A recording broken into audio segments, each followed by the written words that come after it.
begin with some good news, and while I do that, I need to keep my fingers crossed.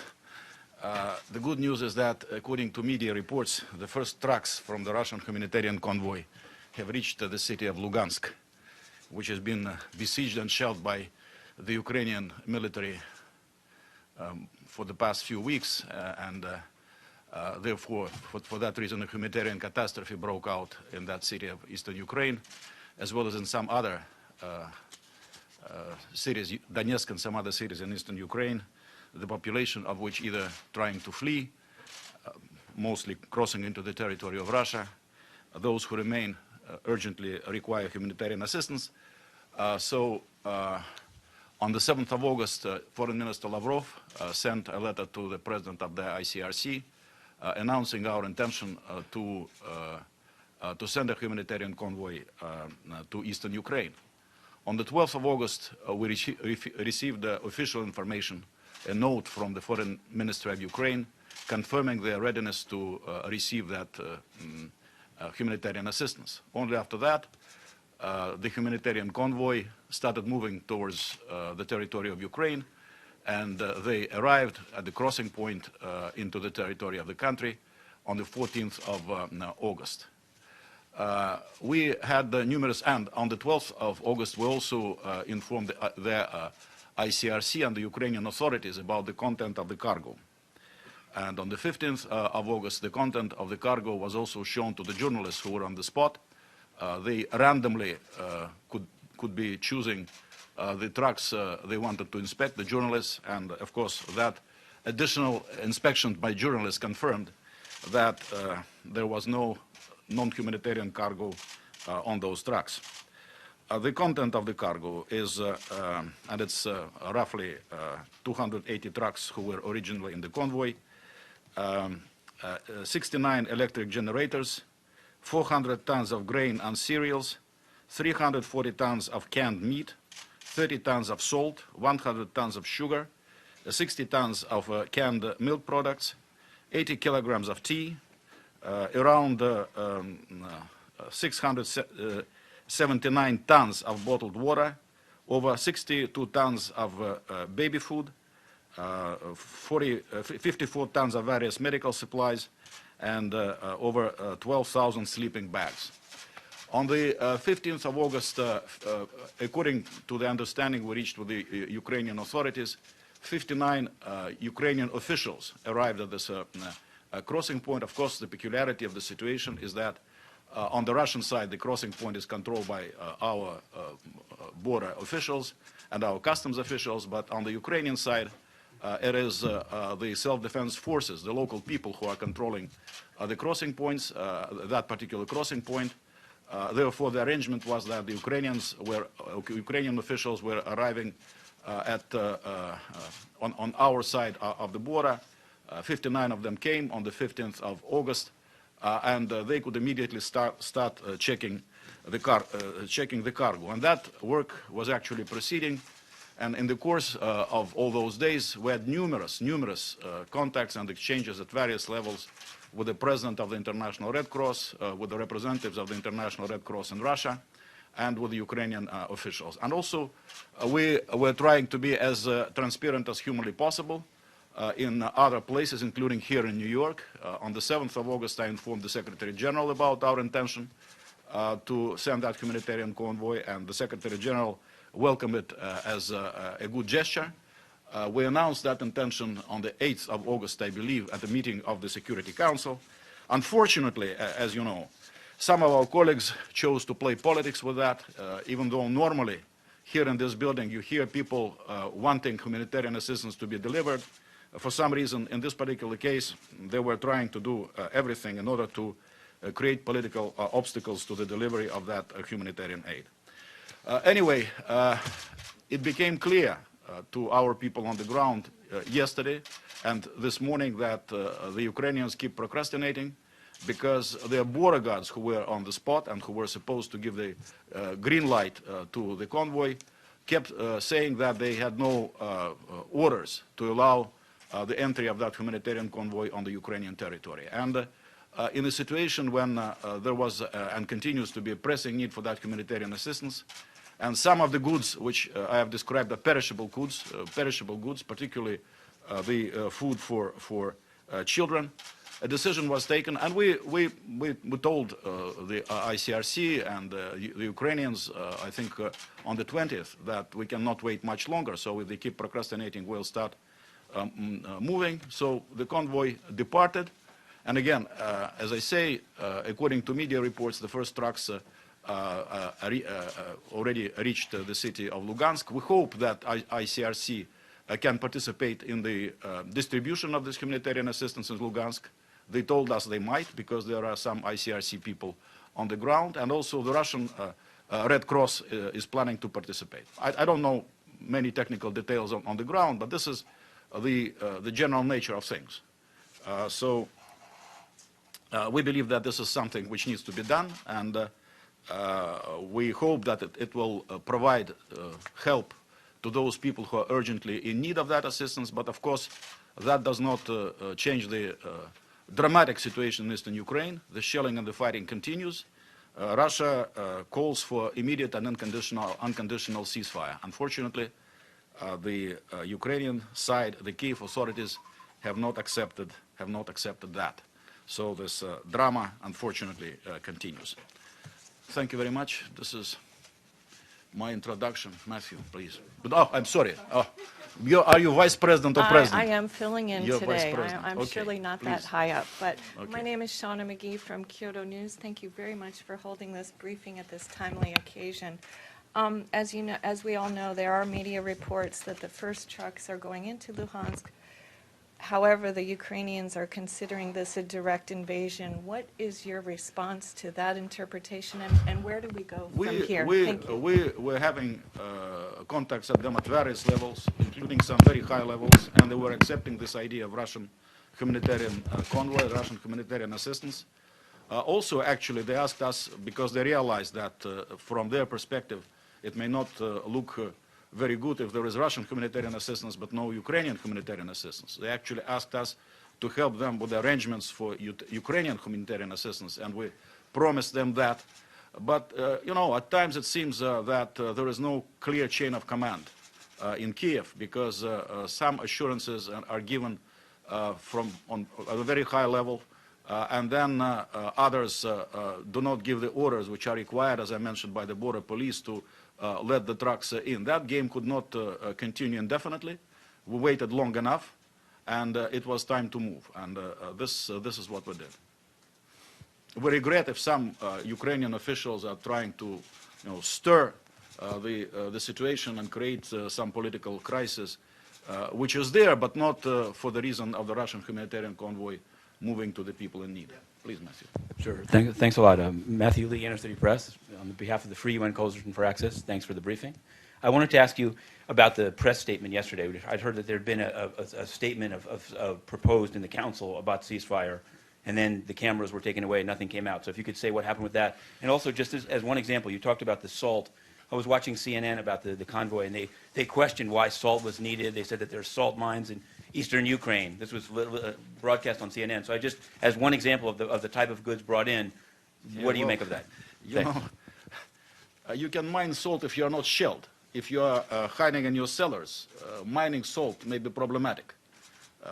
There are thousands of people there on the ground who require this humanitarian assistance. Professionals are dealing with that. The nature of the cargo was not chosen at random. Emercom, our Ministry of Emergency Situations, is dealing with those things very professionally. A press statement, yes, the press statement. Yes, since we had the feeling that things were proceeding normally in coordination with the Ukrainian authorities yesterday, because all the signals seem to have been there.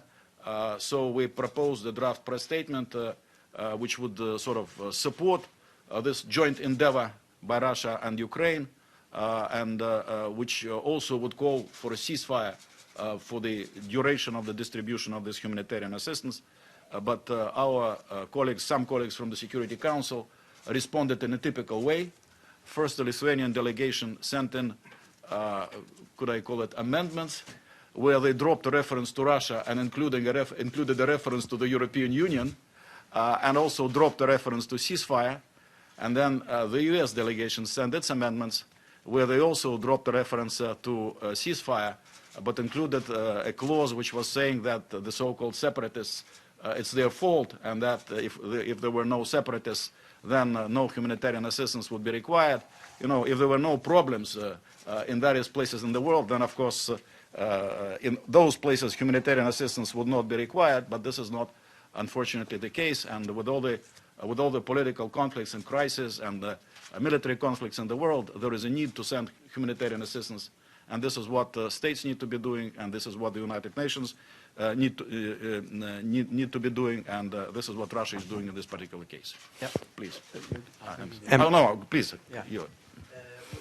Given that you know that the convoys are entering a war zone because there are fighting in these areas, should they come under any kind of bombardment for lack of command, for the chain of command is not very clear, as you mentioned, what Russia would do if I'm not going to go hypothetical. We made some official statements expressing our hope that there should be no efforts to create problems for this humanitarian convoy.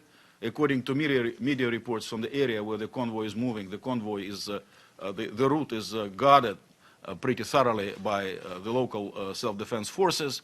So we hope that the convoy will come to the places where it is supposed to be, and that with the assistance of our ICRC, the humanitarian supplies will be distributed to the population in need.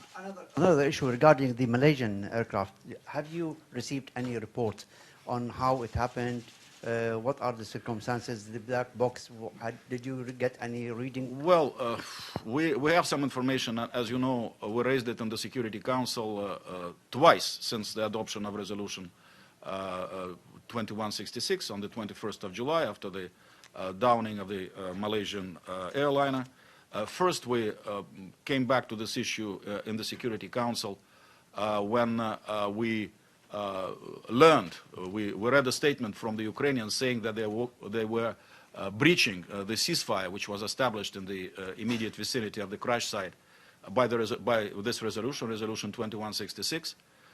We got a strange response on that occasion from our colleagues, because not only did they say that, the Ukrainian authorities, but they also implied that breaking the ceasefire was done in agreement with those countries whose experts were there, present on the ground. To my surprise, and the Australian delegation was there, I thought that my Australian colleague will go out of his way to dissociate himself from this statement.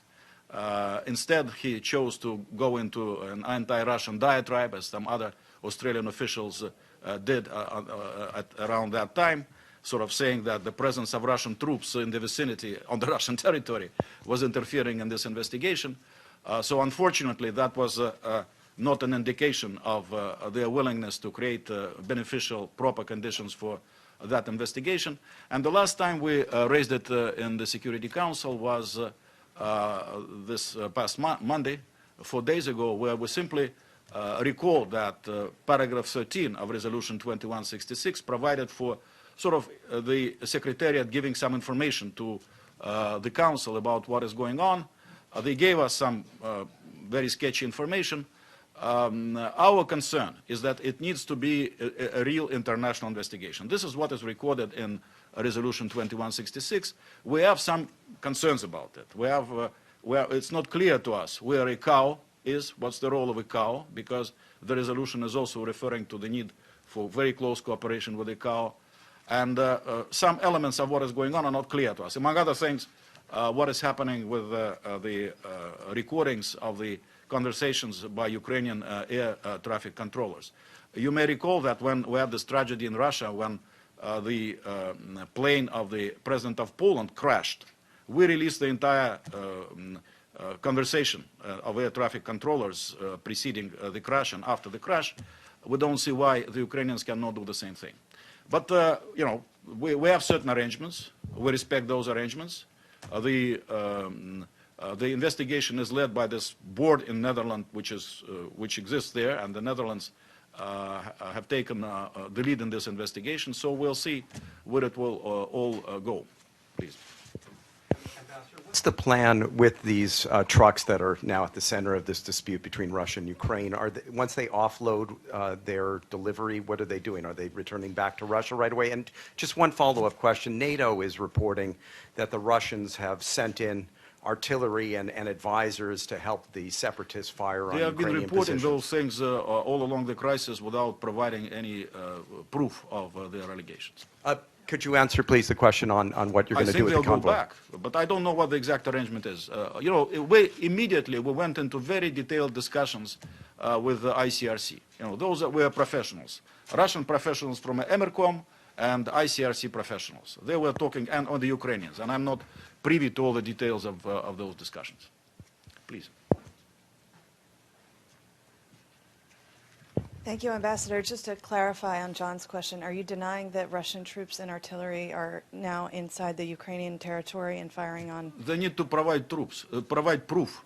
And if they provide proof, then one can deny or confirm or do anything else. But without providing any proof, I don't see any reason to do anything. But from your own information, from your own military information, are Russian troops and artillery inside? No. Okay, just one other question. What do you expect from the Security Council meeting this afternoon? We were not the ones who called this meeting. It was called, I think, by the indefatigable delegation of Lithuania, who is always torpedoing all productive, constructive initiatives we have had in the Security Council. Humanitarian situation in Ukraine, any other thing, indefatigable Lithuanians start working. And of course, we know how they have a division of labor. US and UK are not far behind. Yeah, the fact remains still. There are reports there are skirmishes going on as soon as the convoy entered the area, and Pentagon is calling for Russia to withdraw its convoy. Is it assuming that convoy doesn't have humanitarian goods? The situation that is escalating because there is an assumption being made by certain quarters that it's not a humanitarian convoy. It might be containing some artillery. No, it's well, first of all, as I said, there was ample possibility for double checking on the cargo. Even the journalists who walked around, I can quote from a BBC correspondent who participated in this procedure.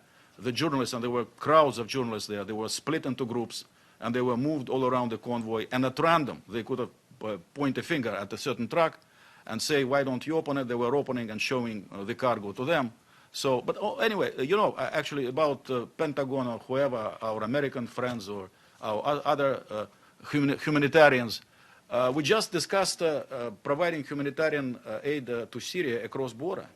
They were demanding an arrangement which would allow humanitarians to provide the assistance without the consent of the Syrian government. And we cooperated with that. We produced a Security Council resolution which allowed this procedure, which is now in place. So I don't see how, with a straight face, they can argue against this move of Russia, especially with the background of our discussions with ICRC and the Ukrainian authorities and you know, all others who would care to listen. I had numerous discussions, conversations about it with Samantha Power here in New York to explain all the details, and similar contacts were taking place between capitals. Thank you, Ambassador. You mentioned Syrian resolution. Do you think it's at some point will be necessary to arrange for the same sort of resolution in Ukraine? We were trying to do that. I mean, the first time we produced a draft of humanitarian resolution on Ukraine was on the 2nd of June. But unfortunately, some members of the Security Council choose to play politics with this humanitarian issue and immediately start putting killer amendments to any drafts we produce. Yes, Ambassador, do you see a role on Secretary General part for trying to solve this, if not solve, but try to calm this crisis? On the beginning, he was shuttling between Moscow and Kiev, then... Well, the Secretary General from time to time has been on the phone with President Poroshenko, and according to what we know about those conversations, what we were told by the Secretariat, by the Secretary General, he was sending all the right signals. Mr. Feldman just made a visit to Kiev, and he previously also was visiting Kiev and Moscow. This time he was also asking to go to Moscow, but simply the people whom we could offer him to receive him were not there. So his trip to Moscow could not be arranged. So we would welcome anybody's effort if the effort is aimed at trying to bring about a ceasefire and a movement to a political process, which is provided for by the Geneva document of April 17. Please. Ambassador, in your capacity as the ambassador of Russia, on the situation in Middle East, as far as ISIS is concerned, which is now considered to be one of the greatest threats to Middle East peace at this point in time. And it is being said that ISIS is a threat to international peace and security.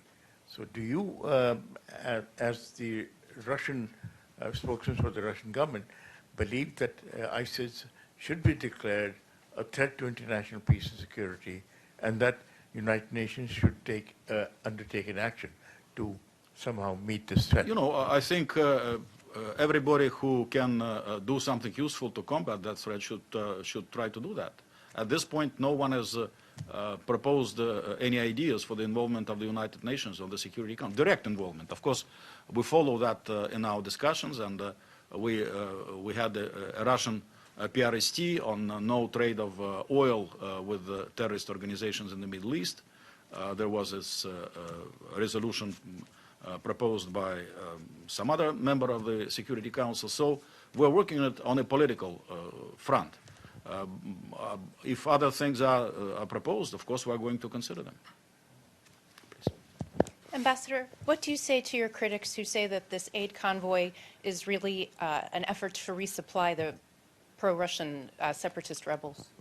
With baby food. With baby food. Rebels have babies too, Ambassador. Yeah, not only you are from the Voice of America, so let me, are you? No, it's not, no, it's not to make, but I'm just, please wait for me to say the next thing. The United States do not have monopoly to humanism. You know, we are all human. So if you're trying to question our humanism, I would resent that. But knowing you for such a long time, I know that that was not your intention. It was a fair question. This is my response to your fair question. Please. Thank you. For almost a decade, we see you. I'm going to another part of. Do you have to? Please go ahead. Thank you. Seeing you supporting Serbia's sovereignty, integrity, and being a big brother of them. Now, Prime Minister of Serbia said that Ukraine's sovereignty is not in question. They're supporting it fully.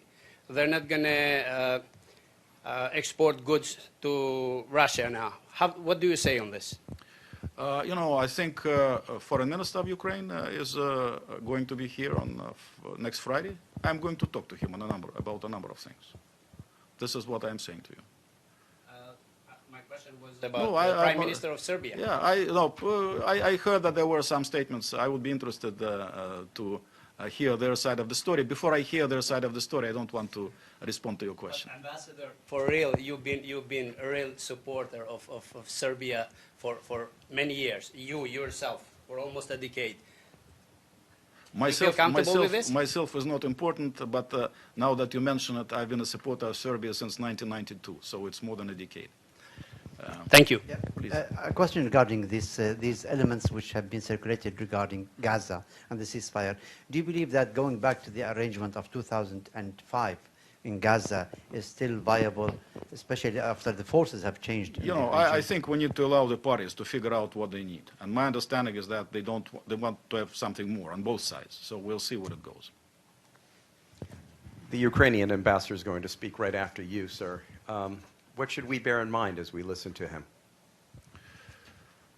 Bear in mind what I just told you, that they say things which are blatantly not true. For instance, they issued a statement from their foreign ministry saying that they don't know what the content of the cargo is, and I did tell you that we informed them about the content of the cargo as far back as August 12.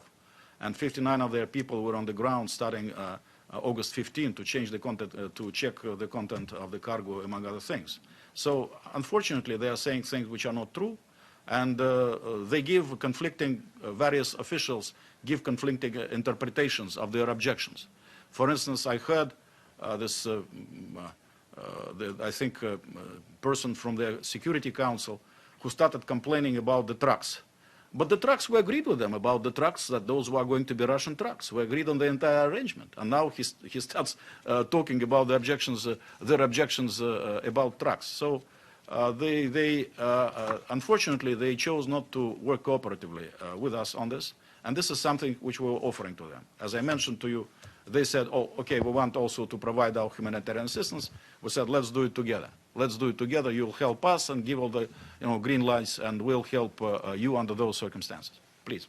Ambassador, how many trucks are in the city? What's the route that they're planning to cover in the area, if you have any idea? You know, I don't. Originally, we accepted all the Ukrainian proposals. We wanted to take a shortcut. They proposed a longer way. We accepted their proposal. But fortunately, it's a short distance. Again, I heard today on Russian television that it takes only 3 hours to come from the border to the city of Lugansk, so it shouldn't be an overly complicated operation. Minister? I'm sorry? How many trucks reached the place? No, I don't know. Just the first trucks I heard. Mr. Ambassador, if those trucks or the next trucks will be attacked by Ukrainian force, what would be the reaction? No, I don't want to go into if questions. I've already been asked that question, please. Regarding the list of the blacklist of ISIS, yesterday Kuwait arrested one of those, Mr. Shafi Ajami, who bragged on video that he slaughtered 2 people in Syria. One of them is a senior cleric. And then the Kuwaiti authorities released that wanted person, who was on one of the 6. I'm sorry, I'm not familiar with the situation. I'm sorry. It's a very interesting story. We'll talk about it later, but I'm not familiar with the situation. Are you content with I'm sorry. No, I'm not familiar with this question. Thank you for telling me about it. I'll look it up. Thank you very much. No, another question. Please, ma'am. There are media reports that some of the trucks in the convoy were empty. So can you verify that some of them were empty? No, I can't. No, I can't. No, you can't verify that they were empty? I cannot verify that, no. So you don't know what is in all of those trucks or what is not? No, what in all those trucks I just read to everybody. The nature of the cargo is completely clear. I just read it. But some of the trucks are empty or not? I don't know. I don't know. You know, sometimes, well, anyway, I don't want to go into it. It's a kind of a technical discussion, and Emercom people, they are professionals, they are dealing with those situations. Sometimes you have things in support. When you move a lot of cargo, which you want to deliver, and some truck is breaking down with baby food, you need to have a spare truck to put this cargo on a spare truck. When you move 280 trucks, maybe it does make sense to have a few empty trucks, but I don't know if it is really the case. Thank you very much.